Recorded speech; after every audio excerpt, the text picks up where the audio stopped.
Olá, sejam bem-vindos a mais uma edição do nosso IMGA Podcast. Estamos a entrar praticamente no outono e pensei para prolongar um bocadinho mais o verão, fazer algo um bocadinho mais leve, em tom de conversa, reflexão sobre um tema que já debatemos aqui por diversas vezes, nomeadamente tecnologia. Abordámos sempre o tema de uma forma, como é que nós podemos investir em tecnologia, mas hoje queria pensar um bocadinho como é que a tecnologia pode afetar aquilo que nós fazemos, os nossos mercados, a nossa forma de atuar.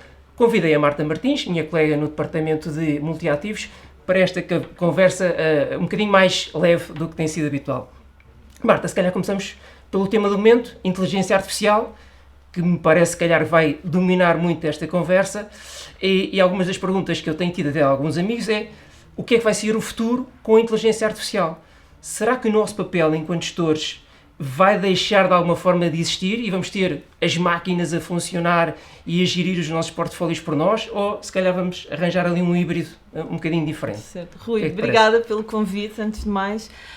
Eu acho que este é um tema bastante pertinente, sobretudo porque estamos agora numa era de fortes transformações tecnológicas e a inteligência artificial é uma delas e, na minha perspectiva, eu acho que a inteligência artificial é uma ferramenta que nos irá ampliar o potencial humano. Mais do que substituição, irá sobretudo ampliar. Obviamente que vai ser disruptivo em determinadas áreas e eventualmente até substituir, mas eu acredito que é sobretudo uma ferramenta que nos irá complementar no nosso dia-a-dia. E nós temos inúmeros exemplos a esse nível. Dito isto, eu acho que também é importante perceber que a inteligência artificial não é uma coisa nova, ou seja, já existe há bastante tempo. No entanto, tivemos nos 2 últimos anos um grande fulgor sobre o tema, sobretudo quando tivemos o lançamento do ChatGPT, que sobretudo veio mostrar a pessoas comuns, por assim dizer, que não têm conhecimento técnico, que não sabem códigos, que coisas é que podem fazer com esta nova tecnologia, e nesse ponto de vista foi, acho que, bastante revolucionário. Uma das bases, ou princípios básicos da inteligência artificial acaba por ser a sua capacidade de aprendizagem, o reconhecimento de padrões e as inferências que consegue fazer.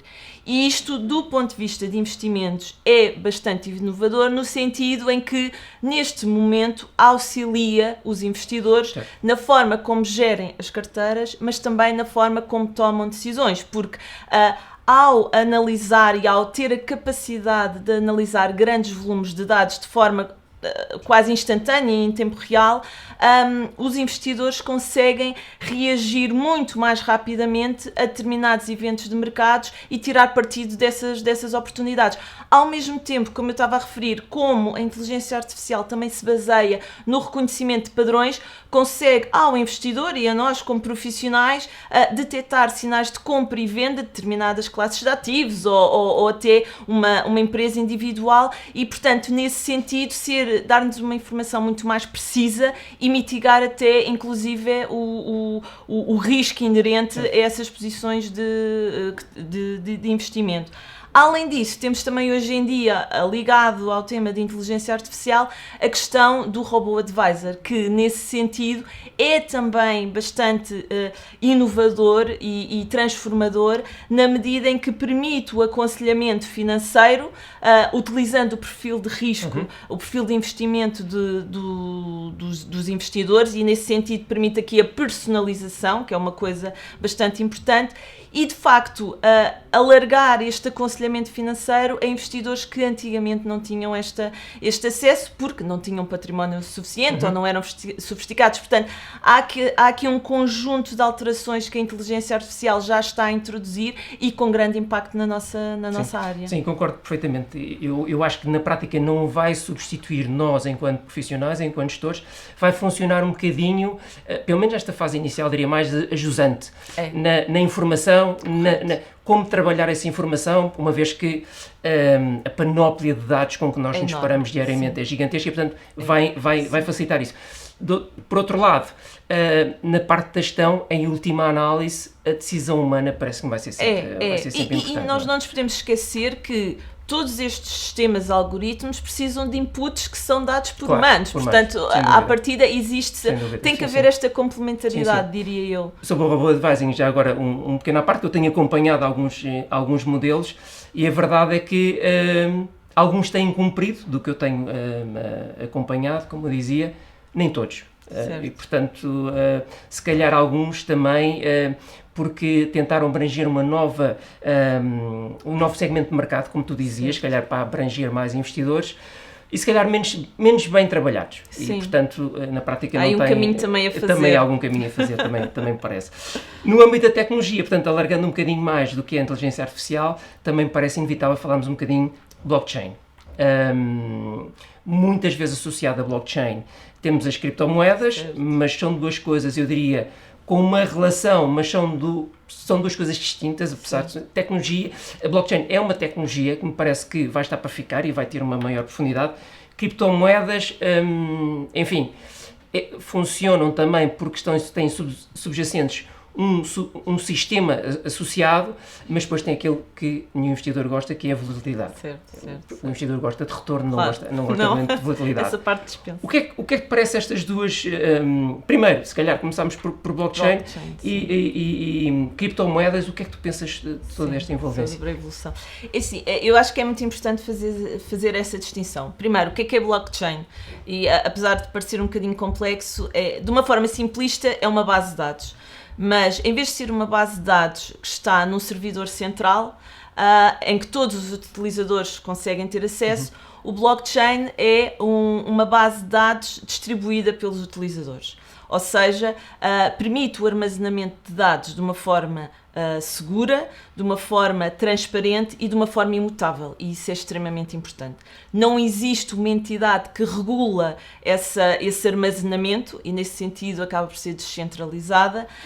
E, nesse aspecto, temos todos os utilizadores que estão naquela rede a contribuir para a validação dos dados. Pronto, esta é essencialmente o que é que significa blockchain.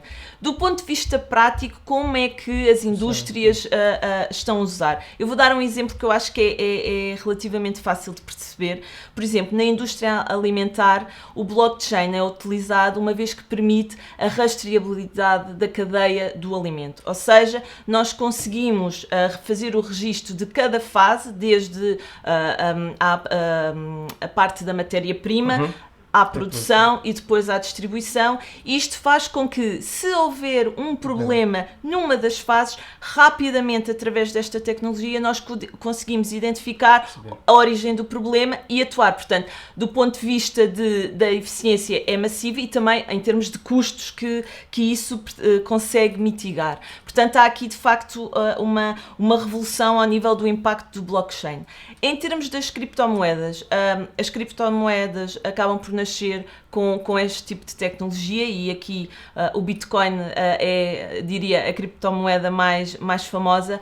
No entanto, do ponto de vista financeiro, eu acho que existe aqui um caminho ainda que as criptomoedas têm que fazer, na medida em que existe ainda uma incerteza relativamente à viabilidade das criptomoedas como reserva de valor. Isto porquê? Sim. Porque a percepção do mercado demonstra que ainda não sabe muito bem que preço é que elas devem ter. E isso é evidente no padrão de volatilidade que estas moedas têm tido. Portanto, nesse aspecto há um caminho ainda a fazer, e depois a falta de regulamentação, que também acho que não ajuda neste processo. Dito isto, a verdade é que as criptomoedas têm características como a escassez, a descentralização e também a adoção cada vez mais crescente, que favorecem também esse caminho.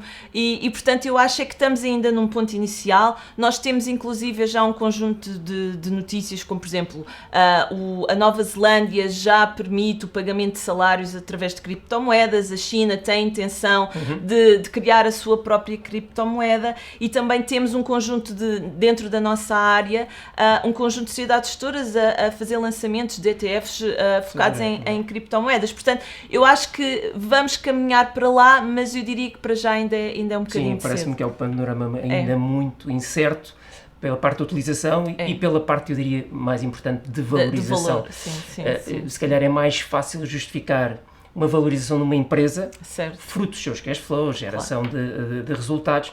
Uma criptomoeda é difícil. Tem sempre, ou pelo menos atualmente, um caráter associado mais especulativo e, portanto, difícil. Exatamente. A razão pela qual temos a volatilidade que nós temos vindo a assistir. Associado a tudo isto, e tu já tocaste aí um bocadinho na segurança, é todas estas tecnologias, seja de blockchain, seja inteligência artificial, cria oportunidades, mas há naturalmente riscos associados. Nós vimos ainda há bem pouco tempo no verão, CrowdStrike, um novo upgrade de segurança que fez basicamente os transportes aéreos em quase todo o mundo parar, não é? E portanto, fala-nos o que é que pensas um bocadinho sobre isto, nomeadamente a nível de riscos. Eu acho que vai ser difícil de mitigar, parece-me a mim. Porque estas tecnologias cada vez são mais abrangentes e, portanto, vamos ter sempre alguma forma. Eu acho que todas estas tecnologias que nós estamos a adotar antecedem ou acabam por ter este sucesso porque nós passamos por um período de aumento da interconectividade entre aparelhos, tudo ligado, sim. E isso faz com que, de alguma forma, nós estejamos também um pouco mais frágeis a ameaças digitais. E neste sentido, acho que o investimento em termos de cibersegurança tem que ser cada vez maior, não só do ponto de vista corporativo, porque, como tu deste bem o exemplo da CrowdStrike, o que eu acho é, se efetivamente tivéssemos tido um ataque em termos de segurança, o impacto no mercado teria sido muito maior.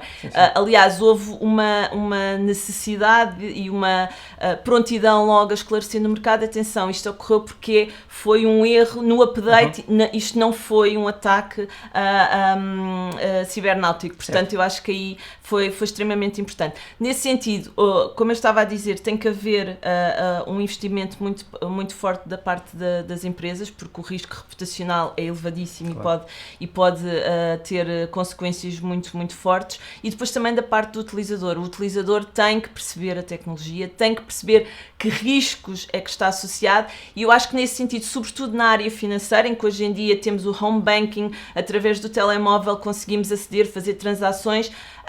Existem já ferramentas, não só que os bancos estão a adotar, mas também como user as pessoas adotam, que é a autenticação multifator, o facto de termos antivírus nos nossos PCs, ou seja, há todo um conjunto de ferramentas que nós temos que estar a par, e isso exige, quer das empresas, quer da parte do utilizador, um processo constante de aprendizagem.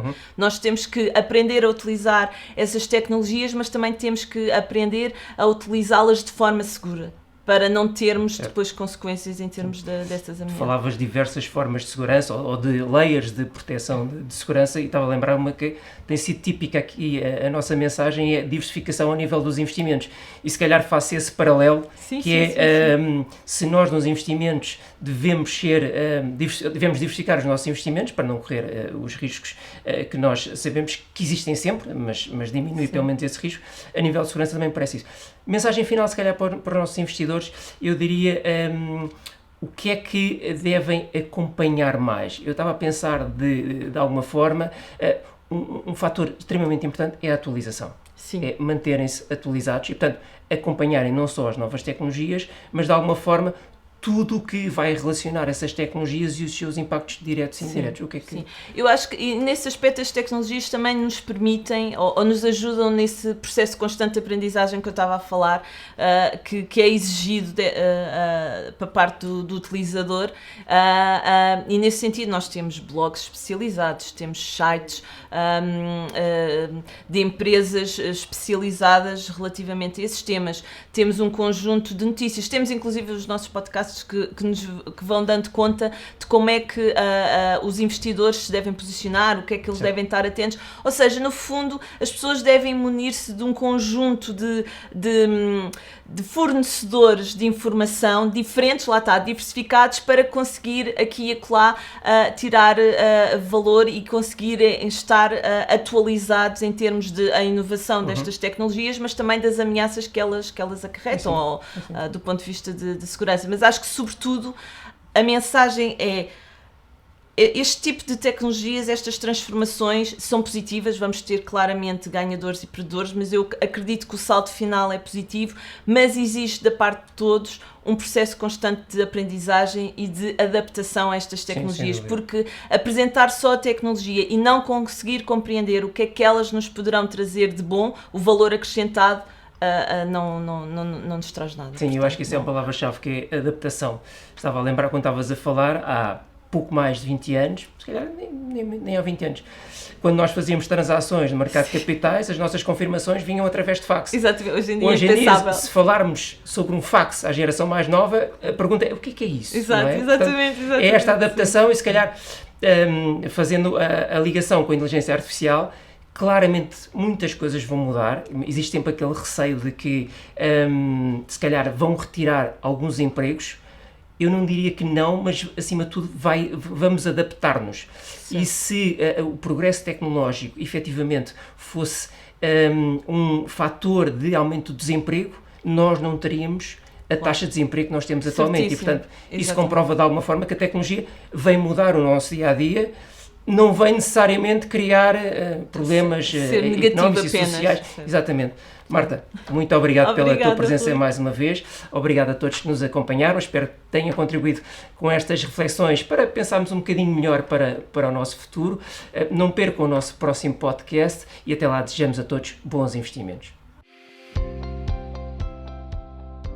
Qualquer informação ou opinião apresentada tem efeitos meramente informativos e está sujeita a alterações sem aviso prévio. A IMGA não é responsável pelo uso feito pelos ouvintes das informações que integram o presente podcast, nem pelos prejuízos diretos ou indiretos que daí possam advir. Quaisquer rendibilidades divulgadas representam dados passados, não constituindo garantia de rendibilidade futura. O investimento em fundos pode implicar a perda do capital investido, caso o fundo não seja de capital garantido. Esta informação não dispensa a leitura da informação fundamental ao investidor, do documento de informação fundamental e do prospecto disponíveis em imga.pt, cmvm.pt e nos respectivos sites dos bancos distribuidores, antes de tomar a decisão de investimento. Para qualquer informação adicional, contacte-nos nas nossas redes sociais em @imgestão de ativos ou para o número de telefone 21 120 9100, segunda a sexta-feira das 9 às 18 horas.